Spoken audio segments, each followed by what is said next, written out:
गणेश विसर्जन। गणेश उत्सव का उत्साह बच्चों में फूला हुआ है।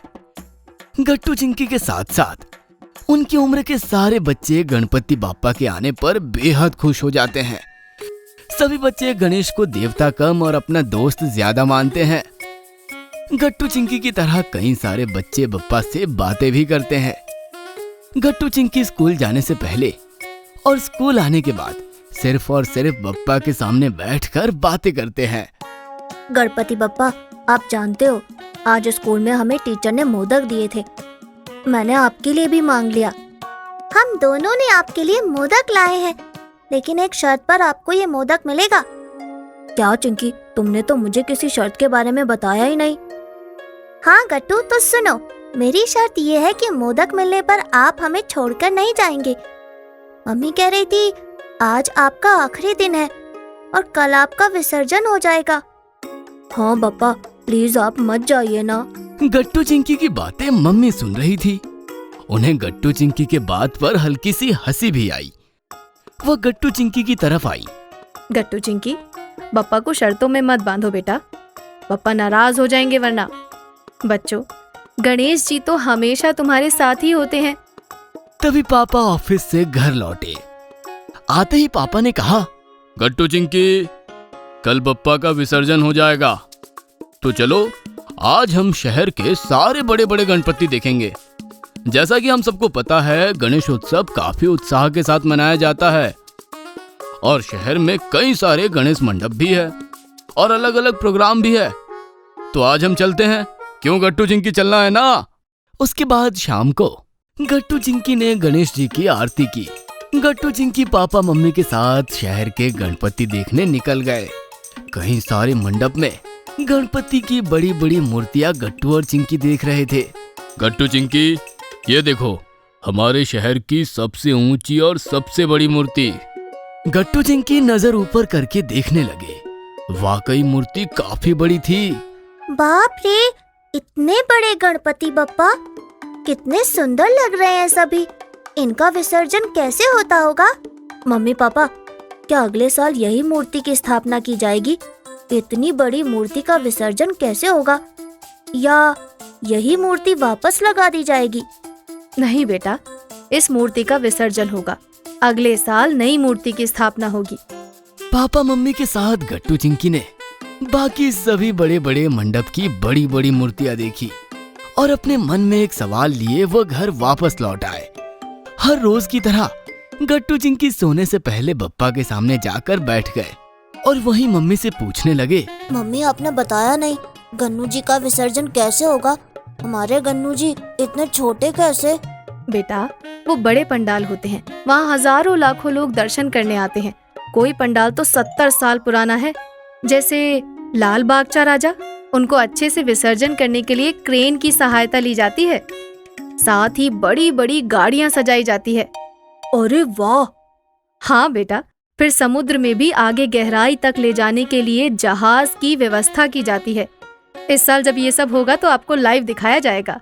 गट्टू और चिंकी ये सुनकर बहुत खुश हो जाते हैं और वो सोने चले जाते हैं। रात को अचानक गट्टू और चिंकी दोनों की आंखें खुलती है। गट्टू चिंकी से बातें करने लगता है। गट्टू कहता है, चिंकी, हम भी अपने गन्नू जी का विसर्जन अच्छे से करेंगे। अगले साल हम भी बड़ी मूर्ति लाएंगे। तभी गट्टू चिंकी ने एक आवाज सुनी। गट्टू चिंकी ने एक दूसरे की तरफ देखा। उन्हें आवाज घर के उस ओर से आ रही थी जहाँ गणपति की स्थापना की है। बप्पा, क्या ये आप हो? मानव मेरे बड़ी बड़ी रूप की मूर्तियां बनाते हैं और स्थापना करते हैं। काफी उत्साह से पूजन और आरती भी की जाती है। बहुत सी मूर्तियां फिर भी समुद्र तट से बाहर आ जाती हैं। गट्टू चिंकी गणेश जी की बातें सुन रहे थे। लेकिन हमने तो घर में इको फ्रेंडली मूर्ति की स्थापना की है, जो पानी में आसानी से गल जाती है। हाँ, मैं जानता हूँ, लेकिन कोशिश करो कि बाकी लोगों को भी इस बात के लिए जागरूक करो कि वो प्लास्टर ऑफ पेरिस की बजाय इको फ्रेंडली गणपति लाए। हाँ, हम सबको समझाएंगे, लेकिन आप आते रहना हमेशा। फिक्र मत करो, मैं हर साल आता रहूंगा। मैं तुम्हारे साथ साथ इस धरती और सृष्टि से भी प्रेम करता हूँ। गट्टू चिंकी मन लगाकर बप्पा की बातें सुन रहे थे। तुम्हें पता है गट्टू चिंकी, मैंने बड़ा अवतार तब लिया था जब मुझे राक्षसों को सबक सिखाना होता था, लेकिन मुझे मेरा हमेशा माता के पीछे दौड़ने वाला छोटा रूप ही पसंद है। इतना कहकर गट्टू और चिंकी की आंखों के सामने से गणेश जी गायब हो गए। अगले दिन गट्टू चिंकी की आंखें खुली और गट्टू को पता चला कि उसने गणेश जी का सपना देखा है। गट्टू, तुम्हें पता है मैंने सपने में गणेश जी को देखा। चिंकी, मैंने भी सपने में गणेश जी को देखा। मम्मी की आवाज लगाने पर गट्टू चिंकी झट से उठ खड़े हुए और नहा धोकर बप्पा की आरती में आकर खड़े हो गए। मम्मी ने बप्पा के लिए मोदक बनाए और सभी ने मिलकर गणेश जी की आरती की। गणपति बप्पा मोरया मोरया, मंगल मूर्ति मोरया। मोरया। गट्टू चिंकी मम्मी पापा के साथ गणपति का विसर्जन करने सोसाइटी कंपाउंड में आए, जहां गणपति विसर्जन के लिए छोटा सा कुंड बनाया गया था। गट्टू चिंकी ने अपने गणेश जी की मूर्ति विसर्जित कर दी। गणेश जी, अगले साल जल्दी आना और विसर्जन ना करना पड़े, ऐसे ही आना। गणेश जी, आपकी मम्मी भी हमारी मम्मी की तरह स्ट्रिक्ट है, इसीलिए तो आप 11 दिन से एक दिन भी ज्यादा नहीं रुकते। मम्मी पापा गट्टू चिंकी की बातें सुन रहे थे। गट्टू चिंकी को अब उन बड़ी बड़ी मूर्तियों का ख्याल आया। गट्टू चिंकी अपने कमरे में जाकर एक बड़ा सा पोस्टर तैयार करने लगे, जिस पर उन्होंने लिखा, मैं हूँ शिव जी का बेटा, माँ पार्वती का लाडला, छोटा रूप में सुंदर गणेश, मैं गणेशा। दौड़ते हुए गट्टू और चिंकी सोसाइटी कंपाउंड में आए। मम्मी और पापा ने देखा और सबके सामने उन्होंने गट्टू और चिंकी का पोस्टर पढ़ा। ये सब क्या है गट्टू चिंकी? हमने ये प्रोजेक्ट शुरू करने के बारे में सोचा है कि हम अनंत चतुर्दशी के दिन समुद्र किनारे जाकर प्लास्टर ऑफ पेरिस वाली सब मूर्तियों को उठाकर साइड में रखेंगे। बाकी बच्चों के साथ जाकर बीच की सफाई भी करेंगे। हाँ मम्मी, हम सब मिलकर जाएंगे वहाँ। वाह बच्चों, सही कहा तुमने।